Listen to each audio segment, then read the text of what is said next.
Hello friends, RN Shukla here with solutions of Tier 1 questions, English section held on 17 July, Shift 3. So let's start. The first question is, select the incorrectly spelled word. Astute, astute तो सही है, astute का spelling सही है, absolute का भी spelling सही है, abundance का स्पेलिंग गलत है, तो ये हमारा आंसर हो गया 3. abundance का स्पेलिंग होता है ABUNDANCE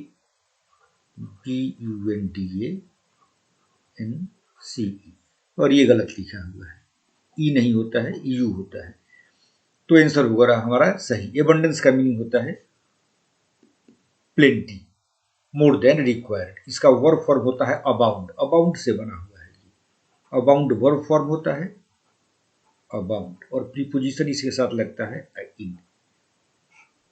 अबाउंडिंग, something abounds in here means it's available in sufficient quantity. Now next one, describe how will tell your parents that Darshana was laughed at by all her classmates. ये एक passive voice का sentence है, इसको active voice में change करना है, इसको indirectly पूछा गया है. ये पूछने का एक दूसरा तरीका है. It's a new way of asking questions on voice. Darshana was laughed eight by all her classmates, इसको हमें एक्टिव वॉइस में चेंज करना है. आप अपने पेरेंट्स से कैसे इस चीज को कहेंगे, आप कैसे कहेंगे, आप ऐसे ही तो कहेंगे कि ऑल हर क्लासमेट्स. ये बाई ऑल हर क्लासमेट्स है तो ये सब्जेक्ट हो जाएगा, ये ऑब्जेक्ट है पैसिव वॉइस में. एक्टिव वॉइस में ये हो जाएगा सब्जेक्ट. तो all her classmates laughed at Darshana, और ये कहां पे है, ये है ऑप्शन 2 में. तो हमारा आंसर हो गया option, all her classmates laughed at Darshana. Now the third one, select the option that can be used as one word substitute. One word substitute का ये क्वेश्चन है, आपको ये देखना है.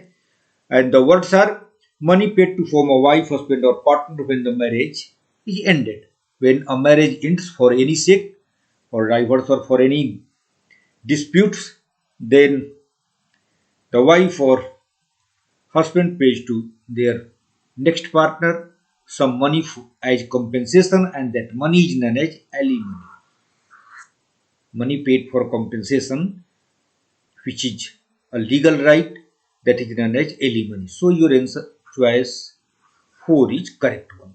यहाँ पर compensation वगैरह नहीं होगा, ये colloquial में भले ही हम बोलते हैं, but they are all wrong. Alimony is the correct one. Now next question. Sentences of a paragraph are given in jumbled order. You have to arrange them in a coherent way, in a meaningful way.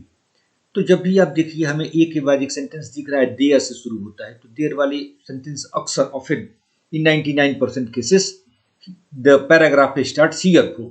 There were 3 approaches, और आप देखिए इसके बाद क्या आता है, 3 approaches part A में भी आ रहा है, तो ये हमारा एक ऑप्शन हो जाएगा बी ए. और बी ए देखिए एक ही जगह आपको मिलेगा 4 में, तो हमें और कहीं ढूंढने की जरूरत नहीं है, टाइम बर्बाद करने की जरूरत नहीं है. हमारा ऑप्शन हो गया 4. Option 4 is the correct answer. Now parts of the following sentences have been given as options. Select option that contains an error. Error part हमको फाइंड आउट करना है. I think Jeremy will not have. अब ये will not have जब आ गया तो उसके बाद जो मेन वर्ब होगा वो तो थर्ड फॉर्म में ही होगा. यहाँ सेव लिखा हुआ है, ये गलत है, यहाँ होना चाहिए था सेव्ड. फ्यूचर परफेक्ट है, फ्यूचर से परफेक्ट टेंस है, यहाँ पर होना चाहिए था मेन वर्ब का थर्ड फॉर्म, लेकिन यहाँ पर ये गलत लिखा हुआ है, तो हमारा आंसर हो गया option number 4. Option number 4 answer हो गया हमारा 4. इसमें कंफ्यूज नहीं होना है, एयर इंट्स ये सही है, क्योंकि जब 2 फ्यूचर सेंस देने वाले सेंटेंस हो तो एक सेंटेंस प्रेजेंट सिंपल से होता है. अब दूसरा sentence, you are the heir. You are the heir to the throne. ये होता है, ये एयर का मतलब होता है सक्सेसर, HEIR. इसका प्रोनाउंसिएशन भी वोवेल से होता है, कॉन्सोनेंट से नहीं होता है. इसमें आपको ये ध्यान रखना है, अगर कहीं आर्टिकल का प्रयोग करना है तो हम आर्टिकल एन का प्रयोग करेंगे इसके साथ, एन ए, बाकी सब गलत है। Now next question, do not beat about the bush, one word substitution का ये क्वेश्चन है, वन वर्ड सब्स्टिट्यूशन का। Select the most appropriate meaning of the underline idiom, idiom का क्वेश्चन है, ईडीएम का क्वेश्चन है। Do not beat about the bush, beating about the bush means to divert from the main answer, from the main answer of the question, question को इधर उधर घुमाना, अपने answer को इधर उधर घुमाना, तो इसका मेन आंसर हो गया to avoid giving a definite answer to definite answer और पोजीशन, आंसर हो गया 3, to avoid giving a definite answer, that is known as beating about the bush. This is a idiom, very often it is asked. Now the next one is appropriate option to substitute the underlined segments in the given sentence. Carolina opened a saving account to save money for later. Money for later माने money for future purposes. तो money for future purposes को हम क्या कहते हैं? For a rainy day. For a rainy day. मैंने future में जो हम पैसे की जरूरत पड़े उसके लिए जो पैसा इकट्ठा करते हैं, that is known as money for rainy day. और इसके लिए एक फ्रेज आता है, वर्बल फ्रेज, वो है lay by, lay by, we must lay by some money for our rainy days, ये भी आप याद रखना, ऑप्शन आता है। तो फॉर रेनी डेज ये हो गया, और ले बाई हमने आपको अलग से बताया, तो you must remember these things. Now next question, select the incorrectly spelled word dearth. Dearth का आपको मैं ओरिजिन बता देता हूं, ये क्या है, ये इसका ओरिजिन ये है कि ये बना है डियर से, और इसका स्पेलिंग यहां पर सही है। डियर मीन्स महंगा होता है, डियर जो है ये होता है, ये क्या हो गया, एडजेक्टिव हो गया, और डर्थ क्या हो गया, एब्स्ट्रैक्ट नाउन हो गया। ये होता है, ये एडजेक्टिव है, इसी से ये बना है, एडजेक्टिव है, और ये क्या है, एब्स्ट्रैक्ट नाउन है। क्वेरी का स्पेलिंग भी सही है, पैटर्न का स्पेलिंग गलत है, PATRON, पैटर्न मीन्स होता है संरक्षक, सपोर्टर, तो इसका करेक्ट स्पेलिंग होता है PATRON, डबल टी नहीं होता। तो हमारा आंसर हो गया 3। कोनोटेशन का भी स्पेलिंग सही है, इस पर भी आपको ध्यान देना होगा, डबल एन होता है connotation. Now the next one, select the most appropriate antonym of the underlined word notion. Renin feels that the notion of democracy is a farce, is a farce, ये आपको ये भी याद रखना है, इज अ फार्स मीन्स हास्यास्पद होता है, हास्यास्पद। तो नोशन क्या है, नोशन कॉन्सेप्ट है, नोशन का मतलब क्या है, धारणा, एक विचार, एक आइडिया, और इसका एंटोनिम क्या लिखना है, रियलिटी हो जाएगा, रियलिटी, नोशन का ऑपोजिट हो गया reality. Now next question, a similarity between like features of two things, similarity between like features of two thing which is made by a comparison, तो that is known as analogy, analogy। amalgamation means होता है to mix, mixture। Ambiguity आप जानते हैं, संदेह करना, apathy means not interested, to be indefinite. तो हमारा आंसर हो गया, ये सब इधर गलत है, आंसर हो गया एनालॉजी, एनालॉजी 4, ये करेक्ट है, आंसर हो गया हमारा 4, part 4। Select the grammatically correct sentence. The Supriya तो होने का सवाल नहीं है, तो किसी भी नाउन के पहले, ये ऐसे जनरली किसी प्रोपर नाउन के पहले द नहीं लगता है, तो सुप्रिया इज द बेस्ट, ये सही है। सुपरलेटिव डिग्री के पहले द का यूज किया गया है, Supriya is the best girl in the class, part B is the correct word, part B कहाँ लिखा है, 4 में है, तो हमारा 4 सही हो गया। Now a group of people travelling together in a van, किसी वैन में group of people travelling together को क्या बोलते हैं, कारवां, कारवां। So answer is 2। कंस्टेलेशन क्या बोलते हैं, तारों के ग्रुप को कंस्टेलेशन बोलते हैं। जिप्सी ब्रूड का मतलब थिंक होता है, to think deeply in an as brood. Select the most appropriate option that can substitute the underlined segment of words in the given sentence if there is no need to substitute. you have to write no substitution. He was so curious that he rose many questions. ये गलत है, he rose नहीं होगा, he raised होगा, क्योंकि उसने बहुत सारे क्वेश्चन उठाए, तो उठाए ये उसका मेन वर्ब होता है रेज। रेज मतलब क्वेश्चन उठाना, तो ये रेज्ड होता है, और वो राइज रोज होता है। राइज का मतलब उठना होता है। ये राइज, ये रेज, रेज्ड, राइज, रेज्ड होता है। तो ये गलत है यहाँ पर, इसलिए होना चाहिए that he rose many questions, ये गलत है। आंसर हो गया हमारा 2।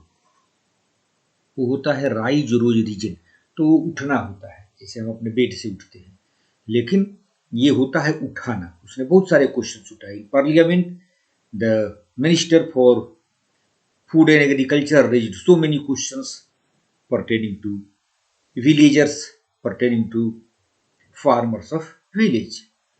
Now question number 15. Select the most appropriate antonym of the given word. Triumph. Triumph means क्या होता है? विक्ट्री। ट्रिम्फ, विजय को हम ट्रिम्फ बोलते हैं, विक्ट्री। तो इसका एंटोनिम क्या हो जाएगा? Defeat. Defeat. Answer option 4 is the correct one. Triumph, triumph का defeat. Select the option that expresses given sentences in active voice. Pudding had already been prepared by her. ये भी पैसिव वॉइस में दिया हुआ है, आपको इसको एक्टिव वॉइस में चेंज करना है। बाई हर है तो हमारा सब्जेक्ट क्या हो जाएगा? सी से शुरू होगा। सी हैड बीन है, पैसिव में हैड बीन हो गया है, अब यहां पर क्या होगा? हैड होगा। She had already prepared pudding. She had already prepared pudding. Pudding, she had already prepared pudding. Select the most appropriate antonym of the given word. Wax. Wax का क्या होगा? wax का तो ये सिनोनिम्स ही हो गया। पॉलिश। वेल मीन्स होता है टू लैमेंट, रोना, बिलाप करना, ये इसका कोई मतलब नहीं है, ये भी नहीं होगा। और मेन हमारा वर्ड ये है wane. Waxing and waning of moon. Waxing of moon क्या होता है?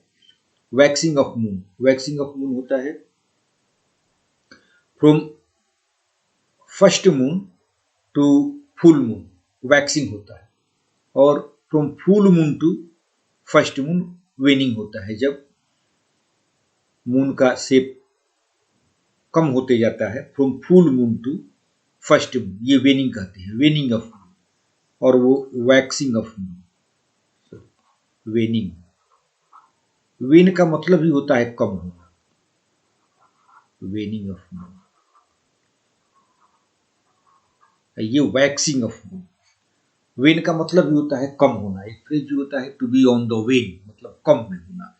माई income is now on the wane, waning of moon. तो वेन मीन्स कम होना और वैक्स मीन्स बढ़ना, तो ये दोनों अपोजिट है, और जनरली ये मून के सेंस में आता है। Now next question. She was upset seeing the scattered documents. Documents were at 6s and 7s, बिखरे हुए थे।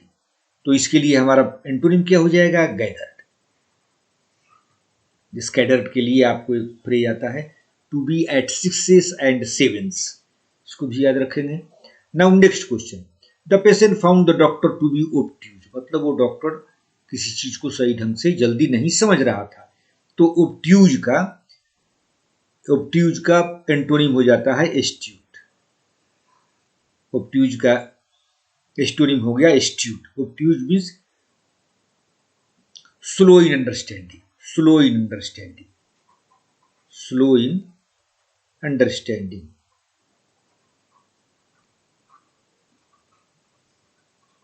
स्लो इन अंडरस्टैंडिंग, जो जल्दी किसी चीज को नहीं समझता है उसको हम बोलते हैं ओब्ट्यूज, और astute is the opposite of that. Now the next question is sentences of paragraph are given in jumbled order, you have to arrange them into coherent order. अब देखिए यहाँ पर क्या है? Well, you cannot make me, she said, looking back at me. She went on. Well, you might try, I responded, and she laughed. She came in. जहां भी इस तरह का हो तो ये लगता है कि ये पहला सेंटेंस होगा। She came in and we said hello, तो सेंटेंस यहीं से तो शुरू होता है। Then she just looked at me and said, "What do you want?" तो ये देखिए व्हाट डू यू वांट आ गया और यहाँ इसका आंसर है आई वांट। तो सी और डी एक सेंटेंस होगा। और सी डी कहाँ हमें मिलता है? सी डी और कहीं नहीं मिल रहा है, हमें सी डी एक यहाँ मिल रहा है और एक वन में मिल रहा है, लेकिन हमारा आंसर ये सी डी ही होगा क्योंकि हमारा क्वेश्चन, हमारा ये पैराग्राफ शुरू होगा सी से, तो C D option 4 is the correct one. Now next part. In next part, a passage is given. You have to find out some words and fill in them. The dash of birds. The dash of birds is one of the most fascinating aspects of natural world. Fascinating आपको ध्यान देना है। Fascinate means लुभाने वाले को या जो attractive हो, अट्रैक्ट करने वाले चीज को बोलते हैं।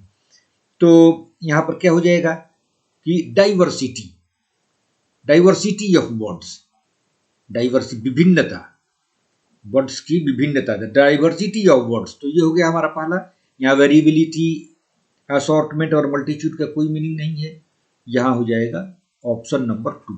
The diversity of birds is one of the most fascinating aspect of natural world, from the soaring flight to eagles to the colourful plumage of parrots. Birds have evolved a wide range of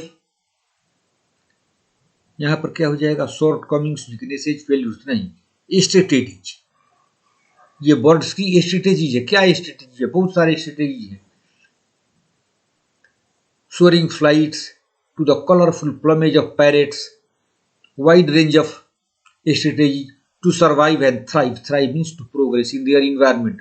One of the most remarkable adaptations is the ability of some birds to migrate over wide distances, often crossing oceans, and continue to reach their breeding or wintering grounds. However, many species of birds are facing threats to their survival, such as habitat loss, climate change, and 3 में क्या हो जाएगा हमारा? 3 है question number 23।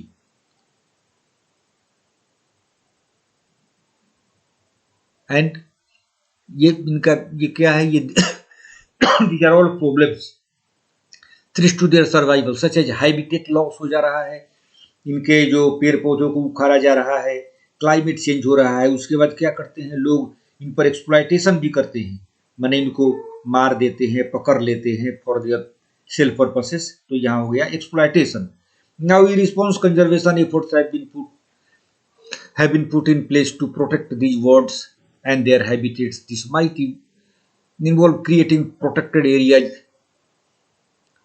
restoring degraded habitats, or reduce the use of pesticides and other harmful chemicals. Another important aspect of bird conservation is fourth is conservation is population to track changes over time. इनका एक हमको क्या करना है? इनकी जनसंख्या को भी देखना, मॉनिटर करना है कि इनकी संख्या तो कम नहीं हो रही है। तो हमारा फोर्थ में हो जाएगा मॉनिटरिंग, ये हो जाएगा हमारा फोर्थ में monitoring. Now the next one is ultimately protecting birds and there habitats is not only important for birds themselves but also for the broader ecosystem they are a part of, and the money benefits these ecosystem provide to humans such as clean air and water, and इनसे हमें क्या मिलता है? इन word से recreational opportunity भी मिलता है हमको, एक वाटर एंड रिक्रिएशनल अपॉर्चुनिटीज। तो ये ऑप्शन हो गया 3, ऑप्शन 3 हो गया recreational opportunities. So my dear students, my friends, I have given you the solution of 25 questions of English sections Tier 1 held on 17th July in Shift 3, 2023. Please prepare it. Your examination is now to be held after 4-5 months. So be sincere to your efforts. Pay maximum attention. Be attentive to what you study. Make practices, and your victory is dead sure. If you be sincere in your efforts, no one can stop your trip. Thank you with this.